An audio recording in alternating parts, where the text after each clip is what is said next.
Last week, Bern decided to end its 7 years of intense wrangling with Brussels over a new trade agreement over fears the pact would impinge on its sovereignty.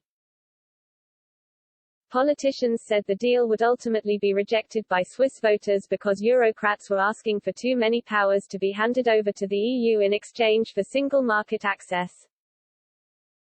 EU negotiators have since refused to budge to allow the talks to resume, with many experts claiming the bloc must pursue an even harder line because of Brexit. Switzerland and the EU will now fall back on the 120 bilateral agreement that currently manage their tight-knit trading relationship. Johnny Luck, a former Conservative Party parliamentary candidate, has argued that the breakdown in EU-Swiss talks shows that Britain was right to Brexit. A similar argument has been made by Brexit Minister Lord Frost, who believes the EU must now rethink the way it treats countries on its doorstep. Writing for Al Jazeera, Mr. Luck said, EU institutions have taken a battering in recent times, with a slow vaccine rollout during the COVID-19 pandemic, a lack of solidarity in crucial matters such as on migration policy, with rogue EU members Hungary and Poland openly challenging the EU's principles, causing frequent tussles between the 27 member countries during their council meetings.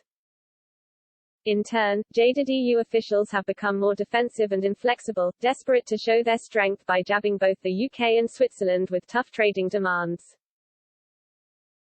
The EU's behaviour has given fuel to Eurosceptic demands in the UK for an economically looser Brexit.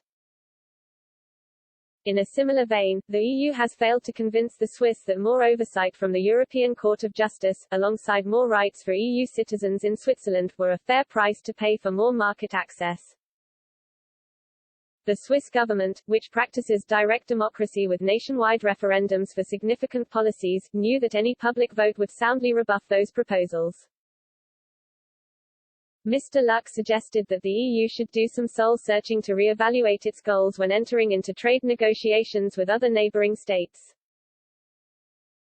He questioned whether Eurocrats would eventually concede it is them making unreasonable demands in future rounds of talks. Maybe then it would make more friends again, Mr. Luck claimed. Until then, it makes a good deal of sense for the UK and Switzerland to stay well away from the EU's institutions. Whitehall insiders believe that the EU's current posturing over the Northern Ireland Protocol is reminiscent of their treatment of Britain and Switzerland. The bloc is currently pushing for Britain to submit to vast swathes of Brussels red tape in order to cut 80% of the customs checks between Northern Ireland and Great Britain. This has been rejected by Brexit Minister Lord Frost, who insists the UK will not bow to the pressure. In a recent op-ed for the FT, he said, the EU needs a new playbook for dealing with neighbours, one that involves pragmatic solutions between friends, not the imposition of one side's rules on the other and legal purism. A government source told Express.co.uk that the EU is attempting to lock Britain to its rules after Michel Barnier failed to do so during the trade negotiations.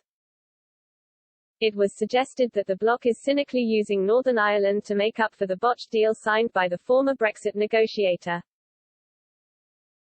The insider said, it's a policy position of the EU which is about putting the single market beyond all else, and forgetting that these rules apply through the prism of the protocol, which has a number of other objectives, including minimizing the impact on people's lives and upholding the delicate balance of the Belfast Good Friday Agreement.